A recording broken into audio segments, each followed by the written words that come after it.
While there are plenty of iconic moments in the UFC, there are a lot of anticlimactic moments that literally led to nothing. I mean, imagine challenging someone to a fight, building all the hype, and then nothing. Well, this happened when Jon Jones challenged Brock Lesnar to a fight. Before UFC 214, there was some talk that Jon Jones might move up to the heavyweight division.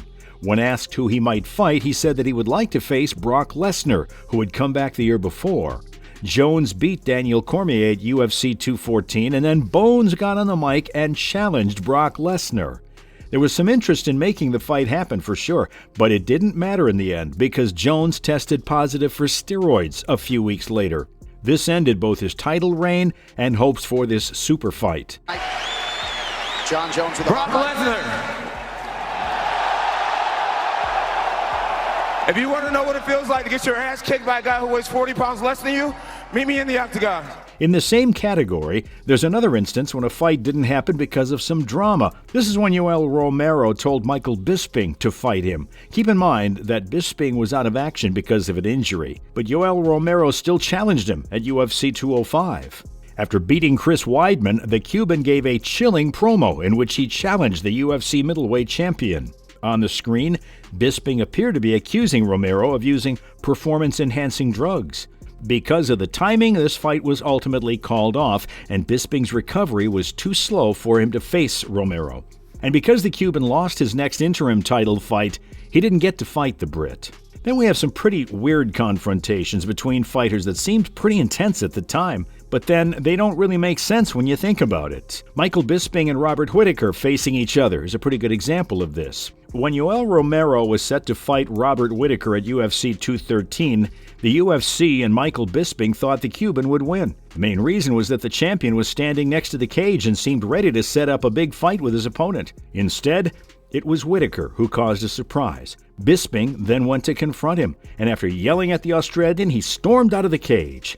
So both this fight and the one with Romero never happened. When it comes to this fight, though, it didn't happen because Whittaker got hurt in his fight with Romero. So the title fight went to Georges St. Pierre instead. Fighters in the UFC aren't strangers to making mistakes, that's for sure. Yoel, please take a look at the big screen. Michael Bisping's giving you the thumbs down and the bird. I love you, Mike. I love you, Mike. I love you. See you soon, boy. But when it comes to Mickey Gall, there's one mistake that he still regrets. Who remembers when he called out Dan Hardy? It's easy to forget the good start Mickey Gall had in the UFC. Kid was winning fights, and then he would call his shot. He beat Mike Jackson and put CM Punk on the spot. Then he beat Punk and told Sage Northcutt to come out. He did, however, defeat Northcutt before moving on to Dan Hardy, who had recently returned from retirement. This was his first mistake because Hardy played down the fight a few days later. As of 2022, he was still looking for that hard-to-find comeback fight. And who's next? I'd like to welcome back Dan Hardy. If he's coming back, he says he wants to come back for a marquee fight. I think I'm a marquee fight right now. I'd be honored to fight him. He's a legend. I'm a big fan. I'd love to fight Dan Hardy. It's sad to see when fights don't end up happening, but there have also been instances when fights didn't happen because of certain people moving up the weight scale. For instance, there was the time when Jose Aldo challenged Conor McGregor to a fight. Now, when Aldo and Frankie Edgar was set to fight at UFC 200, it was thought that Conor McGregor would face the winner later in the year. The promos even put the Irishman next to the cage during the fight. And this gave all of us fans one of the coldest pictures in MMA history, as the dominant champion watched two contenders fight to be his next meal. Aldo won the fight, then he challenged McGregor to a rematch. The champion and the Brazilian went back and forth in front of the camera, but that was it. The rematch didn't happen because McGregor chose to get bigger. How much, if any, of the fight can you remember? Jogou direto no meu peito, eu esperava isso.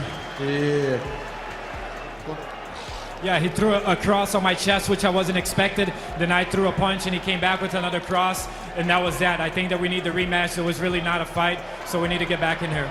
Speaking of weight, there have also been times when fighters got kicked out because of how heavy they were, like the one between Max Holloway and Khabib Nurmagomedov. Now, the press conference has helped set the stage for the main event. Max Holloway had only 6 days to get ready for his first lightweight fight, which was against Khabib Nurmagomedov. This was important since Khabib was someone who had never lost a fight before. The best part was their press conference, where Holloway and Nurmagomedov talked back and forth. The Russian tried to say that the Hawaiian was there for the money, but the Hawaiian said he was there because of his family's history. This super fight didn't happen, though, because Holloway's weight cut got him kicked out of the fight by the New York Commission. Then in some cases, we do have fights that sort of happen, but not really. This includes the fight between Leon Edwards and Jorge Masvidal backstage. After their big wins at UFC London, Edwards and Masvidal ran into each other backstage. After the Englishman interrupted the other man's interview, things quickly got out of hand, and there was a short fight. After the fight, Masvidal quickly became a star with his 3-piece and a soda line. The fight was supposed to happen at UFC 269 in 2021, but sadly, it hasn't yet happened. This isn't even that bad at the end of the day, honestly.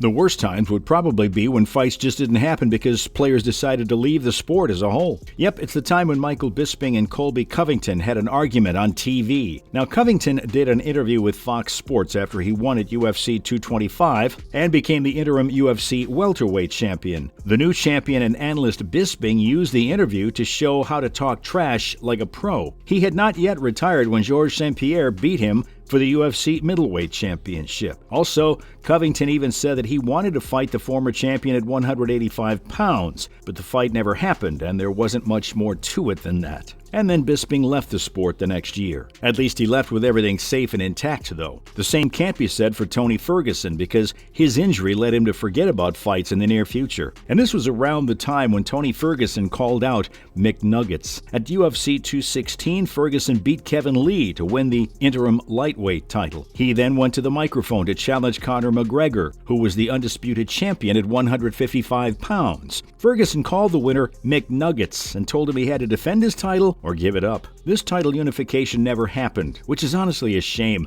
When Tony Ferguson tore his ACL at the beginning of 2016, he had to give up his UFC interim title, and any hopes of this fight went out the window. In the end, the most frustrating part of this sport is when fights are insanely close to happening and they just die down. I'm looking at you, Brock Lesnar and Daniel Cormier's scuffle. It was said that Cormier or Stipe Miocic, whoever won the main event at UFC 226, would fight Lesnar next. The former UFC heavyweight champion was a free agent. He was talking with the UFC about coming back, and he watched the main event from the cage. Cormier knocked Miocic out and then went to the microphone to challenge Lesnar. The former champion walked into the cage, pushed the current champion, which led to a short fight. By the way, this is still one of the most popular UFC videos on YouTube. But the fight never happened because Lesnar went back to the WWE. That's it for the most memorable UFC moments that led to absolutely nothing. Hope you had fun. See you in the next one.